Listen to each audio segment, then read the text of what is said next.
Shabbat Shalom, boa tarde. Hoje é dia 16 de Elul, 5.783, a partir da criação. Estamos no dia 2 de setembro do ano de 2023, da Era Comum. Hoje é o sagrado dia do Shabbat, o sétimo dia da semana. Então hoje nós temos a nossa conclusão da nossa paraxá da semana, Kitavô, que significa quando entrares, quando vieres, né, à terra prometida. Estamos aí nos preparando para Rosh Hashanah, o ano novo judaico, que vai acontecer exatamente ao pôr do sol do dia 29 de Elul, que será na sexta-feira do dia 15 de setembro. Então nós estaremos no primeiro dia de Tishrei, que é Rosh Hashanah, o ano novo judaico, 5.784. E hoje nós temos aí também a sexta porção das 7 porções do profeta Ishayahu, né? Sobre a questão consolai o meu povo, diz o Eterno, Nahamu Ami, né? Consolai o meu povo, diz o Eterno.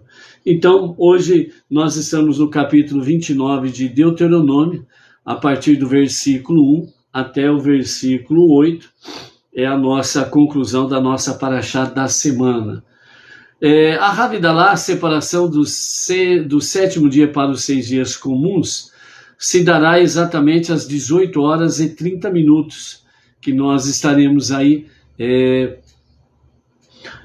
transmitindo através da Sinagoga Bnei Noach Regional Bauru, a partir das 18 horas e 30 minutos, a nossa Havidalah, a separação do sétimo dia para os 6 dias comuns, né? Baruch Hashem por isso daí. Ok. Hoje nós estamos no dia 16 de Elul, e dentro das leituras dos Salmos, né? No mês de Elul até Yom Kippur. Então, os 3 salmos adicionais para o dia de hoje são os salmos 46, 47 e 48, né? Então, quem não fez a sua leitura, né, até aqui, tem até o pôr do sol para o fazer, né? Os salmos 46 a 48 e mais o salmo 27, né? Em que fala que o Eterno é a nossa luz. Ok? Hoje nós vamos ter aí a reflexão que o nosso Rebbe Menachem Mendel traz para nós sobre a chave para o êxito, para o sucesso, né? E temos aqui o discurso final de Moshe, né? Então Moshe, ele vai entrar no seu discurso final, né, para com o povo de Israel.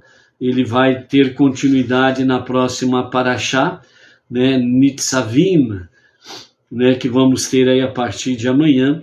E é o discurso final, né, do nosso Moshe, né, para esse momento.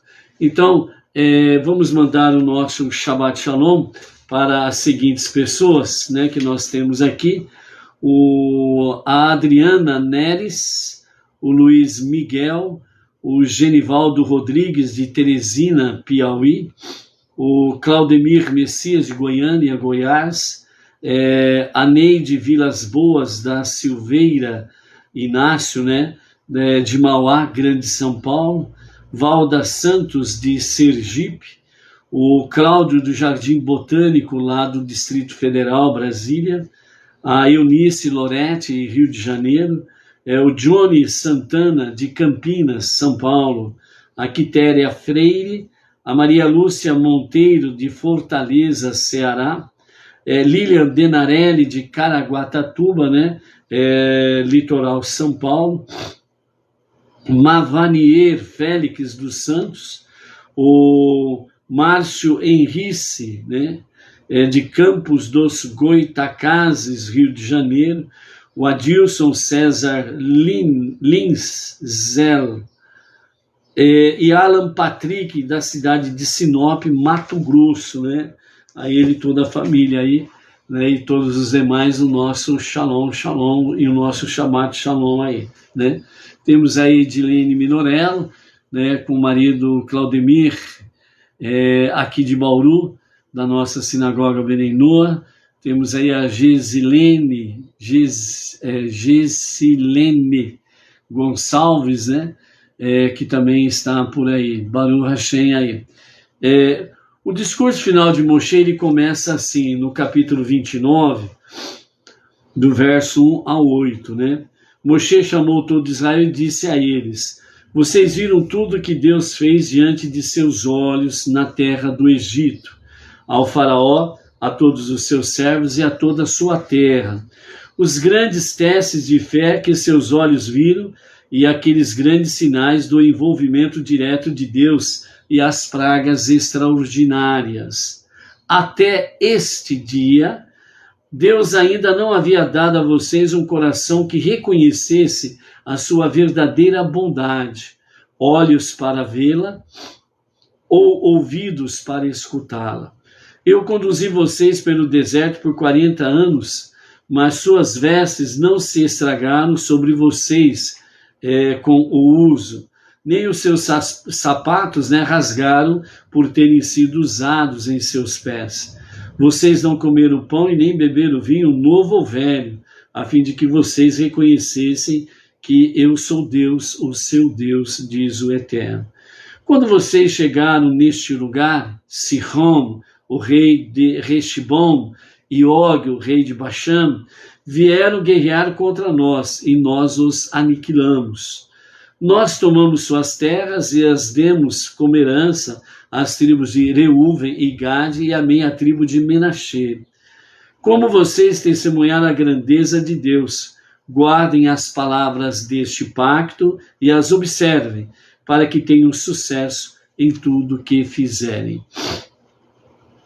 Então, nessa parte aqui em que Moshe está trazendo o seu discurso final para o povo, aquela geração que vai tomar posse da terra prometida, então nós temos aqui alguns aspectos ou algumas etapas que Moshe faz questão de lembrar para com essa nova geração.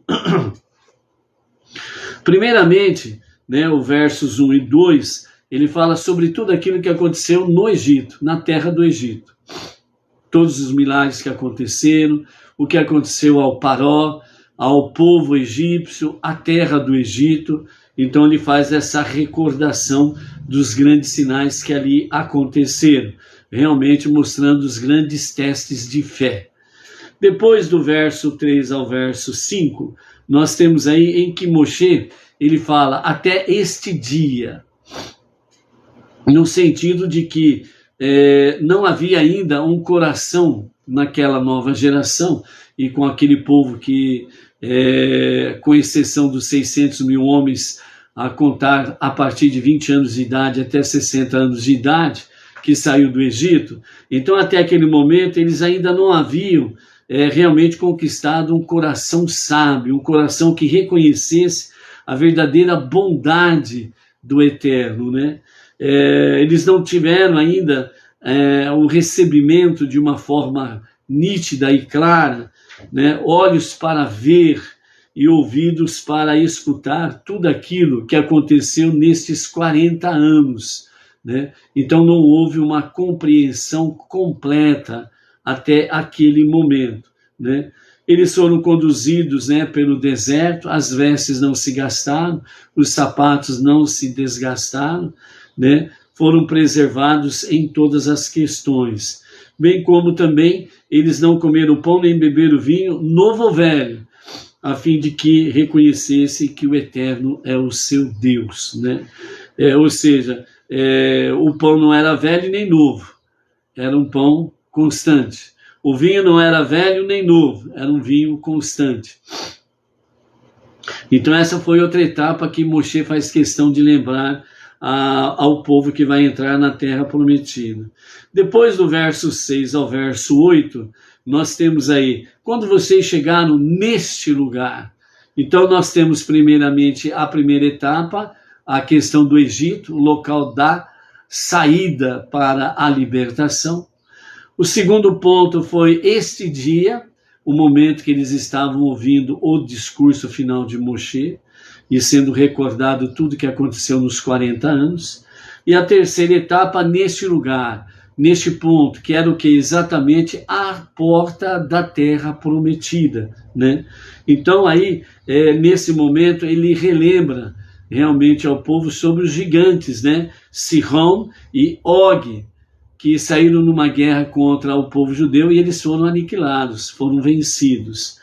E as terras, né, foram tomadas, foram como posse do povo judeu, e elas foram dadas a Reuve, Gade e a meia tribo de Menaxê, né, como herança, né? E aqui, então, com os comentários de Rashi, né, nós temos aí, né, como vocês testemunharam a grandeza de Deus, portanto, guardem as palavras deste pacto e as observem, para que tenham sucesso em tudo o que fizerem.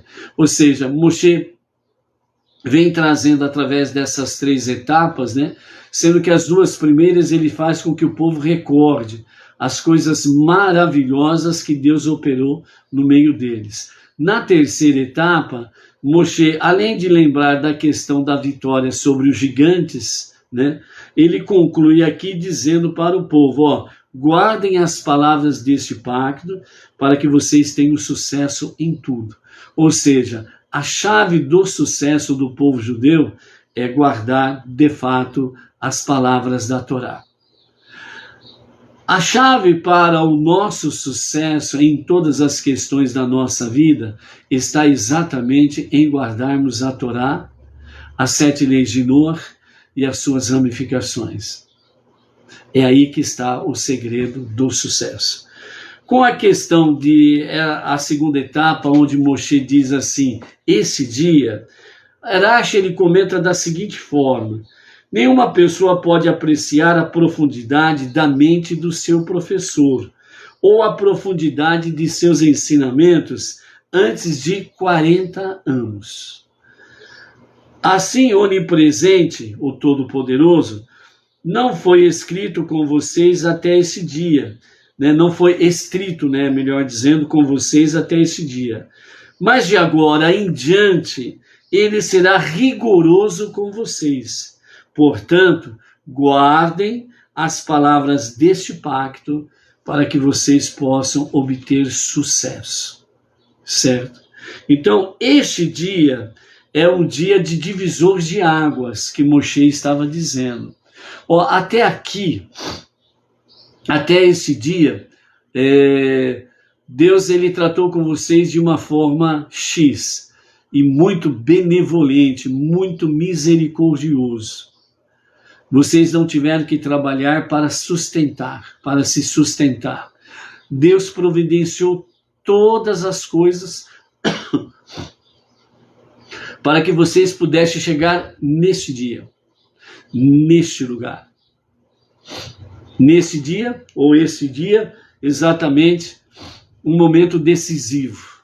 O divisor de águas, o rio Iarden, o rio Jordão, seria ali o divisor de águas. O que seria aquela questão? Antes do Jordão e depois do Jordão, né?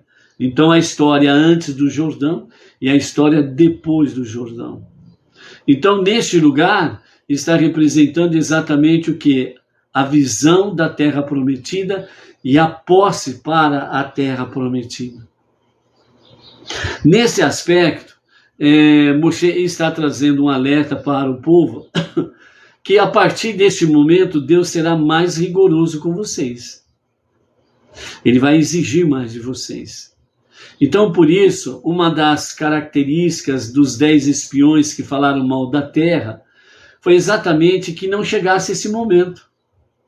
Porque os 10 espiões, né, eles viram que a partir do momento que eles fossem tomar posse da terra prometida, a partir do momento que eles adentrassem a terra prometida, tomassem posse, eles teriam que trabalhar. Não viria mais dos céus as bênçãos de mão beijada. Eles iam ter que trabalhar, labutar, e eles teriam menos tempo do que na época do deserto para poder fazer o estudo da Torá. Então, por isso, os 10 espias estavam dizendo, é melhor ficar no deserto, porque aqui nós temos tudo. e nós temos todo o tempo do mundo para estarmos estudando Torá. Então esse foi o aspecto dos 10 espiões. A grande falha, ou o grande pecado dos 10 espiões, foi que eles cometeram 2 erros.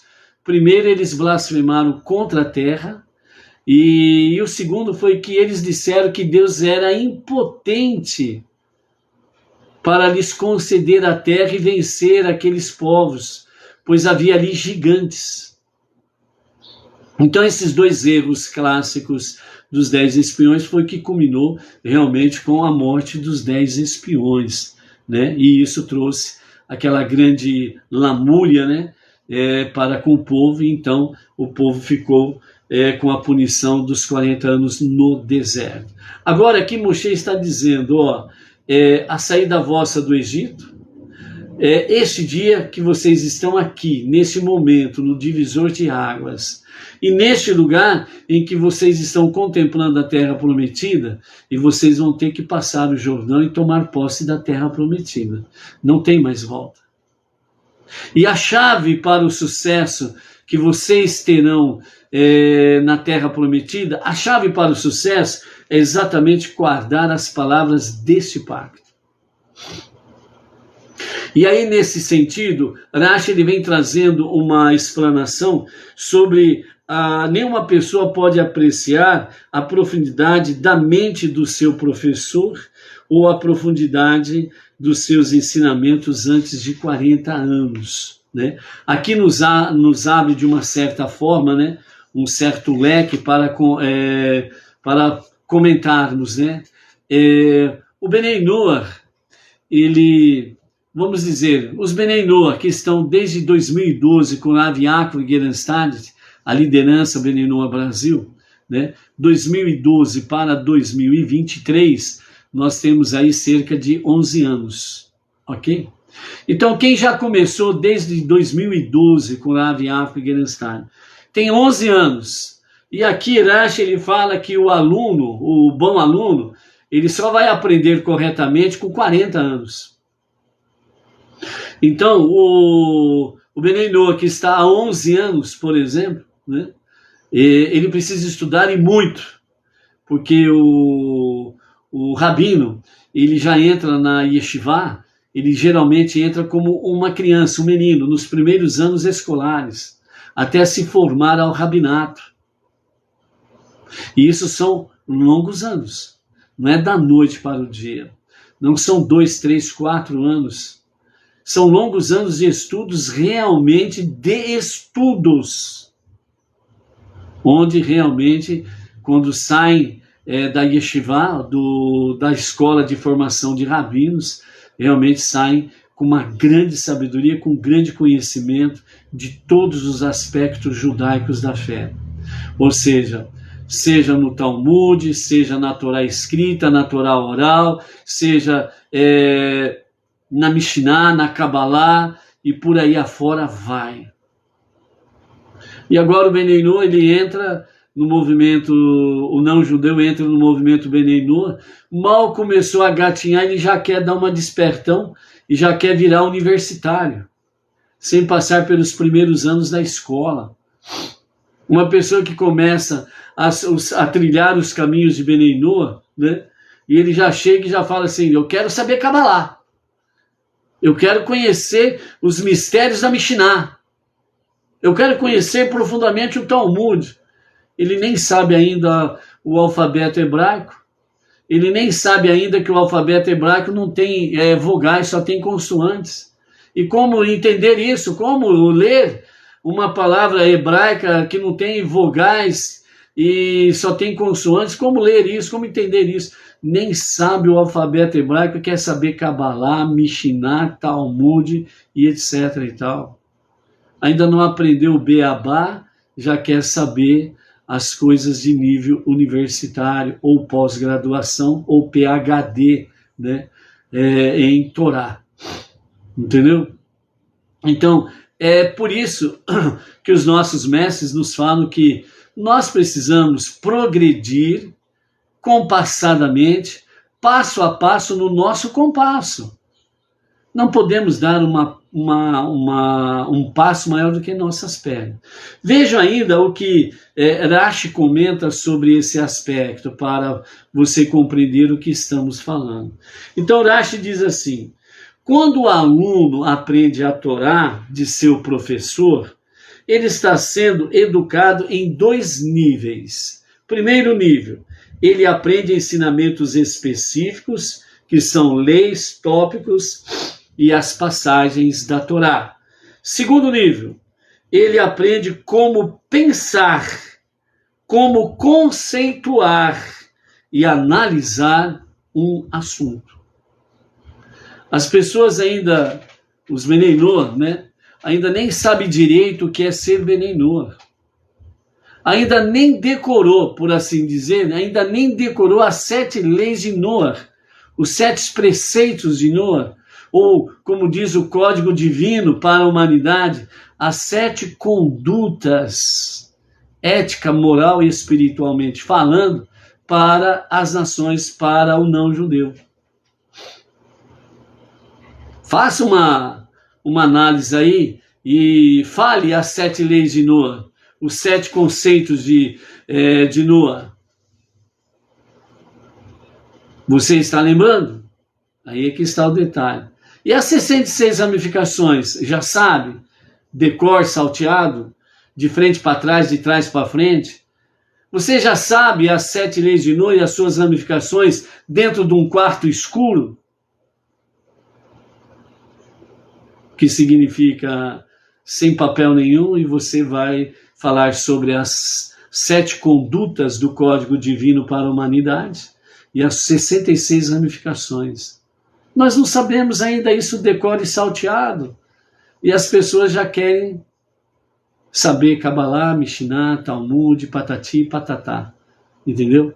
Então por isso Rashi diz que o aluno aprende a Torá do seu professor em 2 níveis. O primeiro, ele aprende os ensinamentos específicos, leis, tópicos e passagens, que está exatamente dentro dessa questão, né? Nós podemos realmente dominar de frente para trás e de trás para frente as 7 condutas do Código Divino para a humanidade. E o segundo nível, ele aprende como pensar e como conceituar e analisar um assunto, né?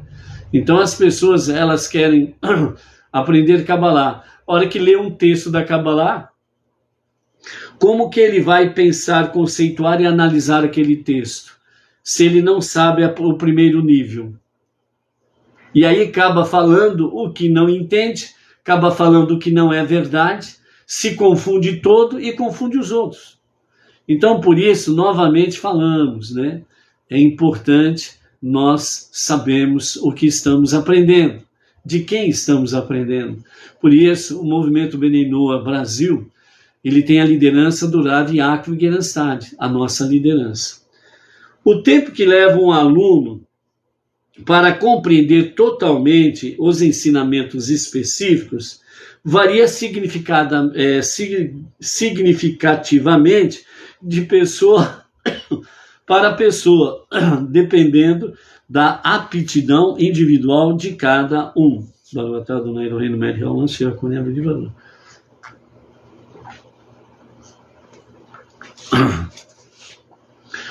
Mas no que se refere a aprender como pensar igual ao seu professor, se este realmente tiver capacidade intelectual superior ao de seus alunos, então sua abordagem intelectual não será rapidamente interiorizada, mesmo pelos seus alunos mais aplicados. No entanto, Deus criou a mente humana de tal forma que, após uma exposição prolongada, mesmo isso é absorvido pelos alunos, pois como todas as ideias do professor são, em última instância, uma expressão direta de seu caráter, ocorre que, ao absorver as ideias do professor, o aluno, gradativa e indiretamente, também absorve a maneira de pensar de seu mestre. Mas como isto acontece através de um professor, aliás, de um processo de absorção passiva e não por meio de análise crítica, torna-se uma simples questão de tempo e não de aptidão, até que este ponto seja alcançado. Ou seja, né, de forma simples e resumida, o que Irache quer dizer para nós aqui é o seguinte: o aluno, ele não pode se preocupar em, no primeiro dia de aula, querer saber mais do que o professor. Não, ele está ensinando aqui que não compete ao aluno, no seu primeiro dia de aula, dizer que sabe toda a Torá se o professor está no primeiro capítulo da primeira parashá, do primeiro livro da Torá. Ou seja, vamos começar daqui uns dias o livro de Bereshit e Gênesis, e vamos começar exatamente o quê? Com a primeira lição de Bereshit, no princípio. Então vamos estar analisando a questão da criação. Aí quando nós estamos no primeiro dia de aula, por assim dizer, aí a pessoa fala assim: não, eu já quero saber do Olam Rabá, o mundo vindouro. Mas se você não formou a sua base, o seu alicerce, como que você quer dar um passo tão grande como esse? Da primeira aula, exatamente para o fim do 5º livro. Então, como diz os nossos rabinos, né? É crescer no entendimento, na compreensão da Torá, das 7 leis de Noa e as suas ramificações, passo a passo no seu compasso. Nós não precisamos ter pressa.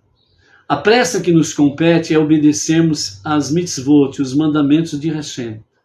O aprendizado é no dia a dia. Foi isso que o povo judeu disse no Monte Sinai como resposta do recebimento da outorga da Torá. Faremos obediência e ouviremos, estudaremos. Ou seja, a nossa preocupação a princípio precisa ser em obedecer. O segundo ponto é estarmos aprendendo, estudando. E isso vai exatamente o quê?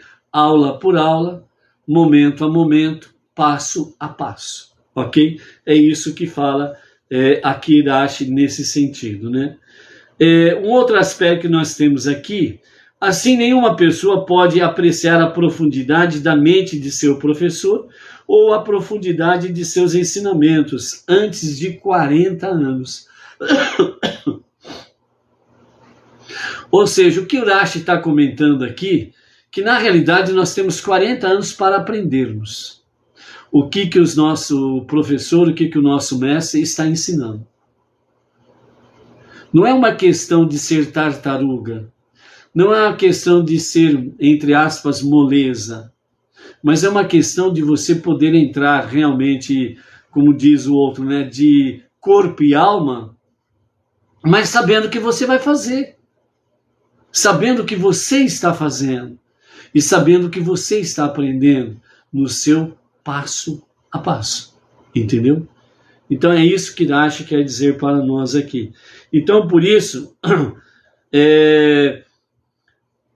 o aluno, né, deverá realmente aprender os ensinamentos durante 40 anos. Se seu professor tem uma capacidade intelectual realmente diferente da de seus alunos, né? Então é o aprendizado do dia a dia, sem sombra de dúvidas, ok? O Gilvan Freire, né, lá da cidade de Paulo Afonso, Bahia, mandando aí um Shabbat Shalom a toda a comunidade Bnei Noach, né, Bauru e região. Grato, Gilvan Freire. No entanto, uma vez que a pessoa internalizou a maneira de pensar de seu professor, depois de 40 anos, ela é capaz de ver todos os ensinamentos dele sobre o mesmo prisma, mesmo aqueles ensinamentos que foram estudados no final dos últimos 40 anos. Portanto, Moshe disse ao povo judeu que, como eles haviam atingido o 40º ano de testemunho da grandeza de Deus, suas mentes compreendiam as coisas até mesmo sob a perspectiva de Deus. Por assim dizer, isso lhes possibilitava entender até mesmo aquilo que eles haviam testemunhado no passado recente, desde a sua saída do Egito. Ou seja, esse discurso final de Moshe vem trazer realmente para o povo essa posição de alunos, né? E Moshe, o mestre, Moshe Rabbeinu, nosso mestre, nosso professor.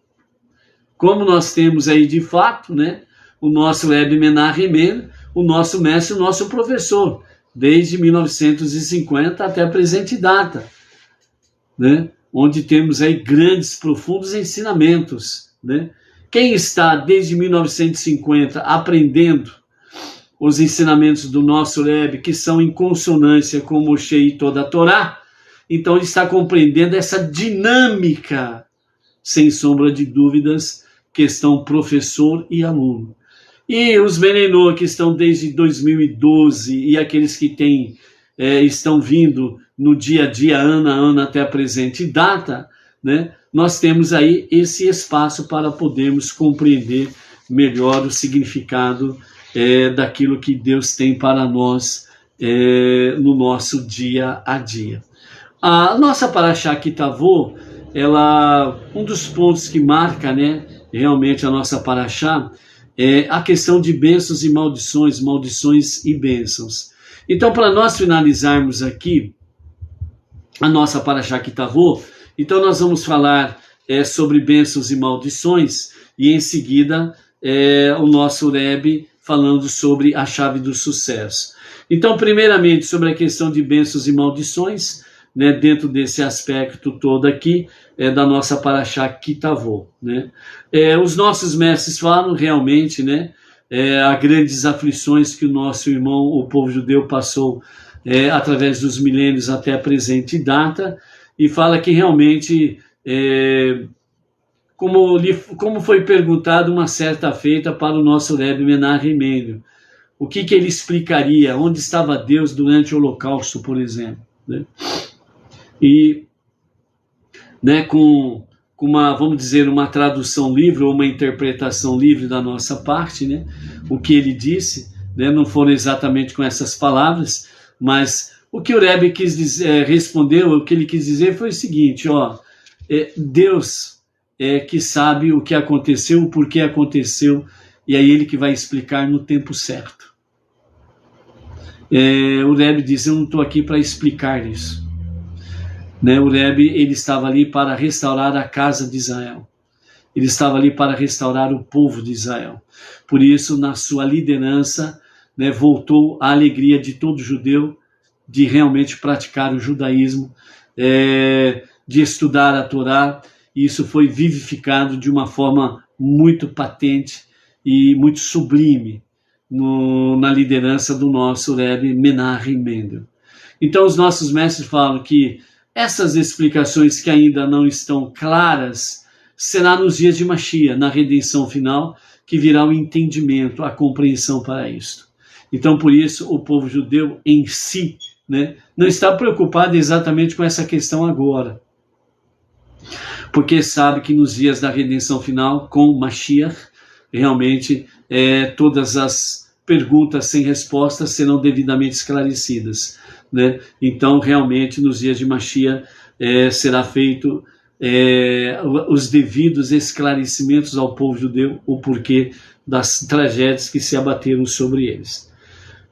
Porém, dentro dessa questão de bênçãos e maldições, maldições e bênçãos, então nós vamos trazer aqui uma história real nos dias do Holocausto, ok? Então, nos dias do Holocausto, que existem milhares de histórias, né? Mas uma delas diz o seguinte: os malditos nazistas precisavam muito de mão de obra e procuravam judeus de todas as idades, em porões, sótãos, florestas e em todos os lugares possíveis onde poderia encontrar um judeu. A maioria dos que foram pegos foram enviados para campos de concentração, onde os nazistas poderiam concentrar-se em torturar e exterminá-los, nas formas mais cruéis, progressistas, culturais e intelectuais. No campo onde estávamos, né, o sobrevivente que vem relatando isso daqui. Havia um monte de judeus religiosos e outros Hassidim, né, outros devotos, que tinham sido capturados perto do fim da guerra. Eu tinha ouvido falar que os alemães eram extraordinariamente cruéis em torno dos feriados judaicos, e logo comprovei o fato. Em Rosh Hashanah, fizeram-nos trabalhar o dia todo sem parar. Em seguida, em Yom Kippur, nos obrigaram a comer e, finalmente, em Sukkot, diminuíram nossas micro-rações pela metade. Mas quando chegou Simchat Torah, chegou o último dia de Sukkot, eles realmente enlouqueceram. Éramos em torno de 50, todos jovens, Hassidim, Vishnetzer, e anunciaram que seríamos levados para as câmaras de gás em questão de minutos. Todo mundo começou a chorar incontrolavelmente quando éramos levados para a morte. Fuga ou resistência era impossível. Estávamos tão fracos e eles estavam armados até os dentes. E além disso, havia os muros que eram realmente de arame farpados, né? E era impossível de passar pelo meio dos arames farpados. E ainda por cima, eles tinham os seus cães ferozes, né? Que qualquer questão, eles soltavam os cães ferozes e eles realmente, os cães, machucavam e muito, né? Aqueles que eles lançavam os seus cães ferozes. Então, de repente, do meio do grupo disse: escutem, amigos, esta não é a noite de Simchat Torah? Nós somos judeus, certo? Estes animais pervertidos não podem tirar isso de nós. Temos que ficar felizes. E eles começaram então a cantar músicas, e na primeira nota todos começaram a cantar juntos, mais alto e mais alto, batendo os pés com a melodia no chão. E isso trouxe realmente um momento estarrecedor para os seus opressores. E de repente, por um segundo ou dois talvez, nós estávamos no controle, nós estávamos livres, verdadeiramente livres. E os nazistas podiam governar nossos corpos, mas não podiam controlar as nossas mentes, as nossas almas, pois elas estavam livres. Cantamos, dançamos, tanto quanto foi possível. Mas, de repente, o comandante alemão do campo disse, ou melhor, gritou, Halt! E os soldados pararam a nossa comemoração, a trancos e barrancos, pancadas, ameaças de soltarem os cães ferozes contra nós. Ficamos em silêncio, enquanto ele nos examinava, caminhando com suas botas altas, pretas e bem lustradas, que combinavam, se encaixavam perfeitamente com os seus uniformes pretos. Em seguida, disse com um sorriso sarcástico, com escárnio, e disse para o grupo de judeus: então vocês querem se alegrar no seu feriado estúpido? Bem, nós também queremos nos alegrar. Por que vocês são tão egoístas? Só vocês querem se alegrar? Nós também queremos nos alegrar. Portanto, ele sorriu, olhou em volta satisfeito e continuou: em vez de matá-los agora na câmara de gás, eu vou levar vocês de volta para a prisão.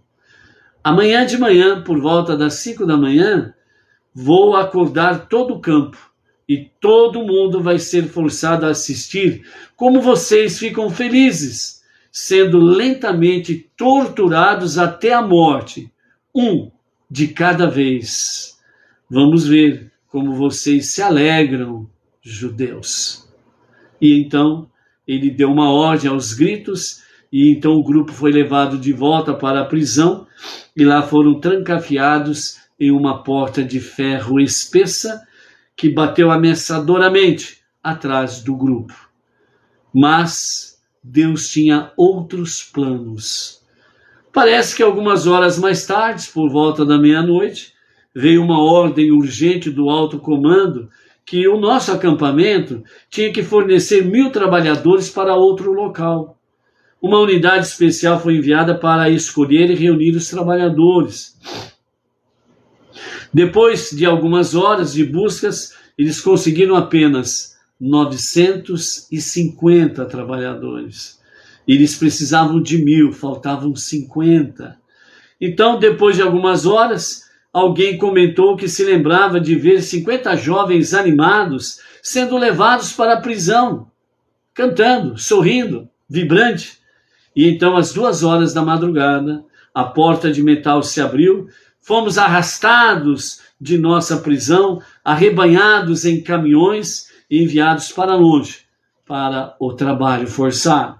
Enquanto isso, no início da madrugada, o comandante acordou, aprontou os seus algozes, despertou todos os judeus do campo, e todos eles se reuniram do lado de fora, na manhã fria, congelada, para o show que o comandante do campo tinha prometido, que era pegar aqueles 50 jovens e, um a um, de forma cruel, matar na frente de todos os seus colegas e de todos os judeus, né? Mas, quando chegou à nossa prisão, ele viu que a prisão estava vazia, não havia ninguém para matar. Nem todos sobreviveram no campo de trabalho.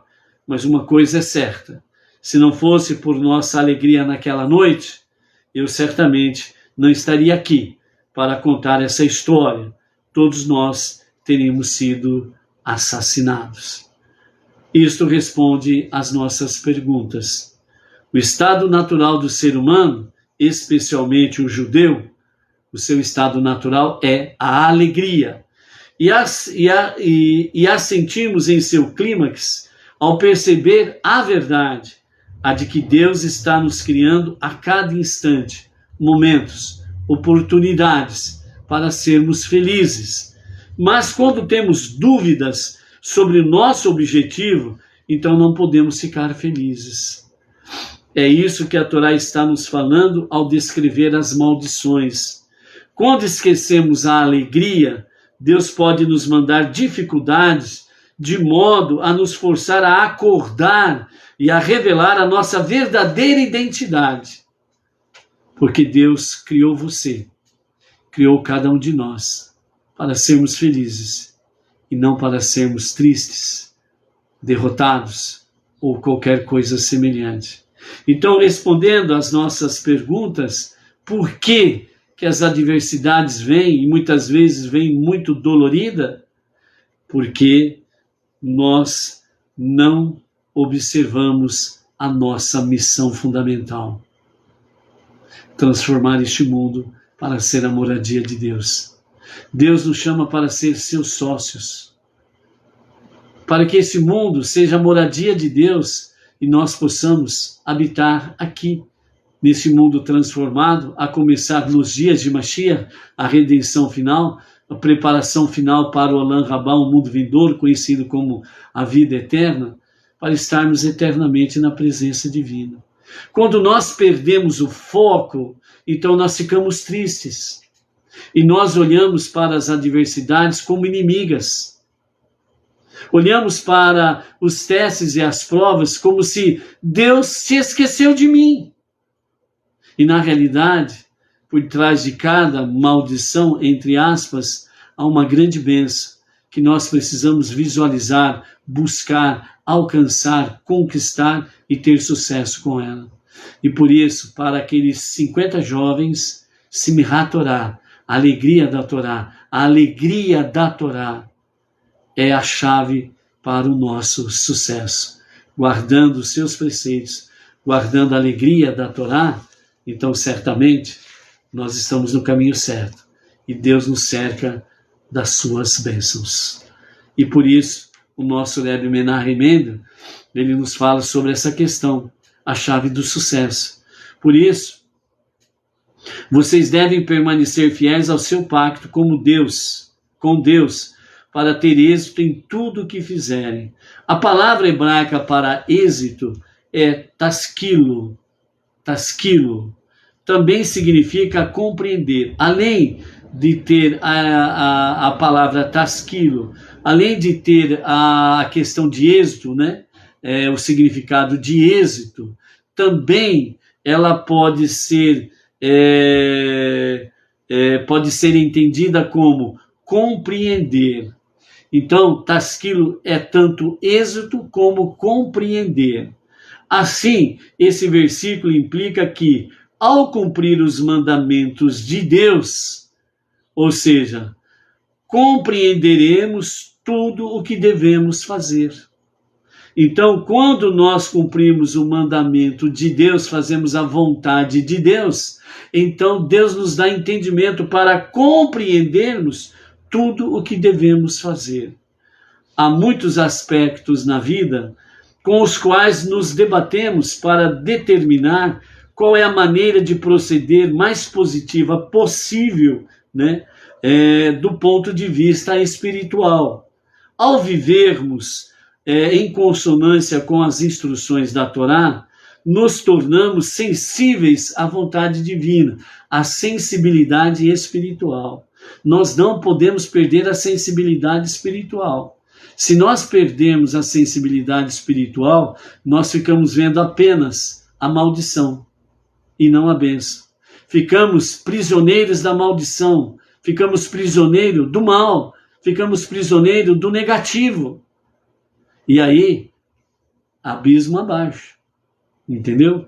Então, por isso, quando nos tornamos sensíveis à vontade divina, nós podemos compreender tudo o que devemos fazer. Isto, por sua vez, nos ajuda a compreender como atuar de acordo com o desejo divino naquelas áreas da vida que não se encontram diretamente governadas por mandamentos específicos, que é a nossa vida diária, que muitas vezes nós nos confrontamos diante de situações e que nós não vemos ali o mandamento A, B ou C para aquela situação, mas a nossa sensibilidade espiritual com a vontade divina nos dá compreensão para o que fazer, como fazer, quando fazer, a quem fazer, para que em tudo nós possamos exaltar o nosso Deus, ok? Então, esta aí é a nossa palavra, né, que temos, né, para o limiar da nossa Parashá Kitavô, né? E para finalizarmos, né, a nossa live, né, a sexta porção do profeta Yeshayahu, que está no capítulo 60, do verso 1 ao verso 22. Depois aí você leia completamente, né, esta passagem para que Hashem te dê a compreensão e o êxito, tasquilo, né, para compreender a vontade divina para aquilo que devemos fazer, ok? Então veja bem, capítulo 60 do profeta Isaías, versos 1 a 22, no início do capítulo nós temos aí a luz da redenção, onde diz: levante, brilhe e se regozije, ó Jerusalém, pois sua luz chegou e a glória de Deus brilhou sobre você. Escuridão e sofrimento cobrirão a terra, e nuvens espessas cobrirão as nações. Mas Deus fará brilhar a luz da salvação sobre você, e sua glória será vista sobre você.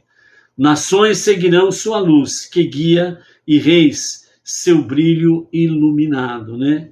Então nós temos aqui realmente a luz da redenção, a redenção final nos dias de Mashiach. Então, Jerusalém, ela estará brilhando, e ela brilhará sobre toda a face da terra para as nações, porque a glória de Deus se revelará ali de forma ímpar, superior aos 2 primeiros templos. E de Jerusalém sairá a palavra da Torá para cobrir toda a face da terra, né?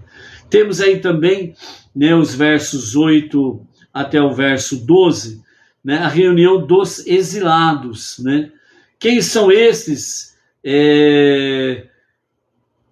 As pessoas perguntarão: quem são estes exilados que retornam tão rapidamente, como nuvens elevadas e como pombos aos seus viveiros? pois as pessoas das ilhas estão se juntando aos navios que cruzam o mar de Tarshish em seus prumos para trazer seus filhos de longe, juntamente com sua prata, seu ouro, como um presente para Deus. Tudo isso acontecerá pelo mérito do nome de Deus, seu Deus, o sagrado de Israel, aquele que glorifica você. Então aqui nós temos exatamente o retorno de todos os exilados. Enquanto tiver um judeu fora da terra de Israel, ainda é galut, ainda é exílio. E quando o último judeu pisar na terra prometida, na terra de Israel, então finda-se 100% a galut, o exílio, e inicia-se 100% a Geulah, a redenção. Então aí é o reinado de Mashiach, e aí todo o povo judeu estará realmente na terra prometida, reunidos por Hashem, né? E então começa o reinado, a redenção final com Mashiach nesse momento. Por isso, olhos abertos para poder perceber com sensibilidade espiritual os momentos que acontecerão estas situações aí, ok? E no verso 13, né? Até o verso 18, nós temos aí sobre a questão da madeira para o templo. Por quê? Porque o terceiro templo será reconstruído em Jerusalém.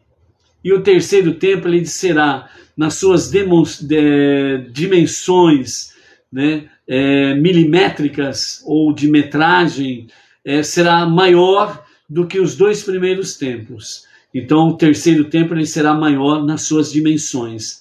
Quanto à dimensão celestial, espiritual, ela também será superior aos dois primeiros templos. Por isso que o terceiro templo ele será reconstruído na redenção final com Mashiach, certo? E não haverá mais possibilidade nenhuma de tentativa de destruir o terceiro templo, porque o terceiro templo ele será eterno, ok? Então por isso fala: as gloriosas árvores do Líbano serão trazidas para você juntamente com os ciprestes, pinheiros e buchos, para glorificar o local do meu santuário, né? Que será usado para a construção. No lugar do cobre que as nações tomaram de você, eu trarei ouro, e no lugar do ferro eu trarei a prata. No lugar da madeira eu trarei o cobre, e no lugar de pedra eu trarei o ferro. No lugar de seu governo agressivo e explorador, eu farei um governo pacífico e amigável. E no lugar de seus coletores de débitos, eu colocarei pessoas que farão justiça. Né? Aqui nesse aspecto, está falando exatamente sobre o governo de Mashiach, né? Que vai impedir não somente qualquer opressor vir para a terra de Israel, como também entre as nações, Mashiach vai impedir que haja opressores. Porque Mashiach, na redenção final, ele estará realmente fazendo a redenção dos quatro reinos. O reino vegetal, o reino mineral, o reino animal e o reino humano.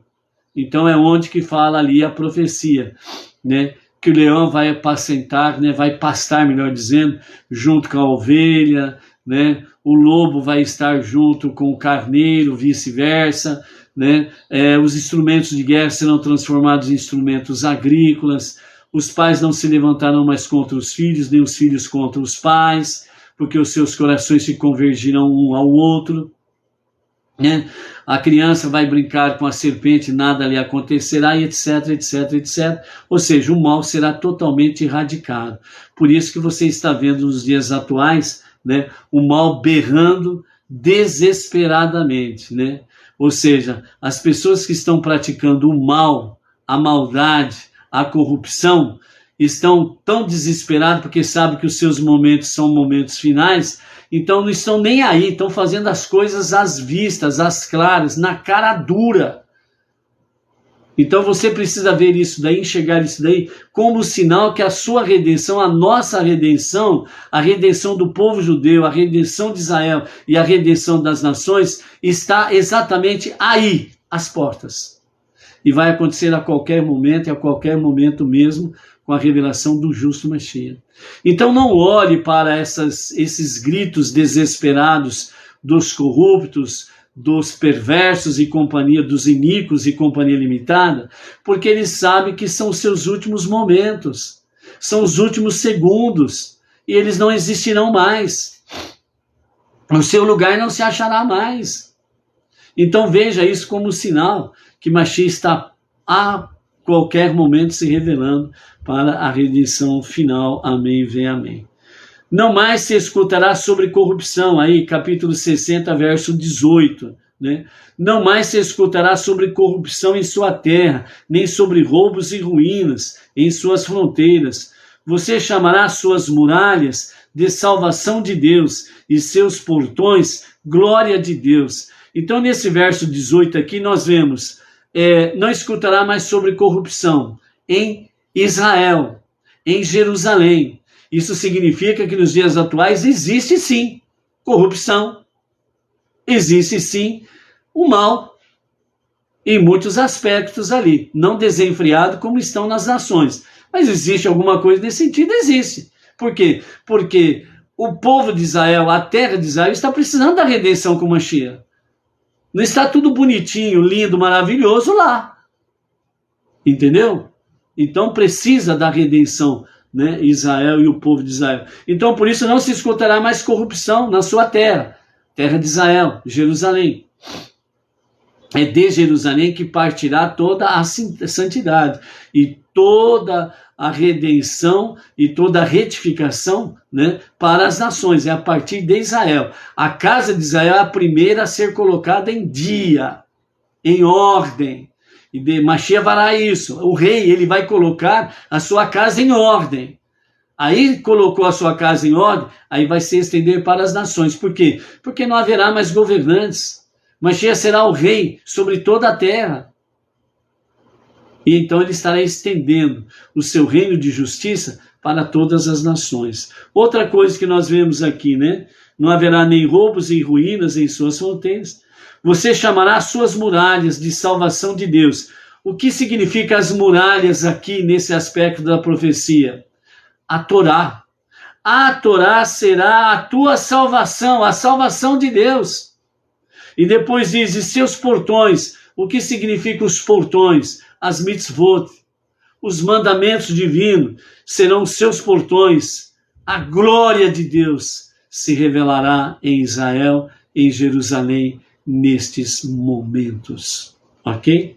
Então, por isso, você não precisará do sol para a luz do dia e nem da luz para brilhar para você. Deus sempre será a sua luz e seu Deus será a sua glória. Né? Então nós vemos isso daí na nossa porção do profeta. E no versos 21 e 22 do capítulo 60 de Isaías, nós temos aqui as pessoas serão justas, onde diz, seu povo será todo de justos, visto que o malvado terá perecido. Veja bem a profecia. Todo o seu povo será justo e o mal ou o malvado terá perecido.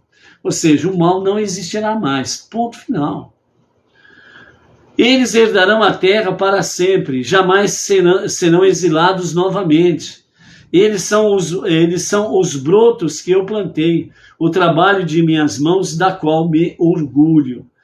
A menor das tribos aumentará milhares de vezes o seu tamanho, e a mais nova das tribos, uma nação poderosa. Como eu sou Deus, o Todo-Poderoso, eu apressarei a expansão da menor tribo na época da redenção. Então esta é a época da redenção. É a sexta porção do nosso profeta Ishaiah para os dias finais, que estão os dias que antecedem a revelação do justo Mashiach e já após a sua revelação, os acontecimentos aí. E pela graça de Hashem, né, na próxima semana teremos a sétima porção, fechando o ciclo, né, da redenção final. Então, eu apressarei a expansão da menor tribo na época da redenção.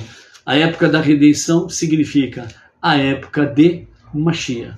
Que Mashiach se revele a qualquer momento e a qualquer momento mesmo. Amém. Amém.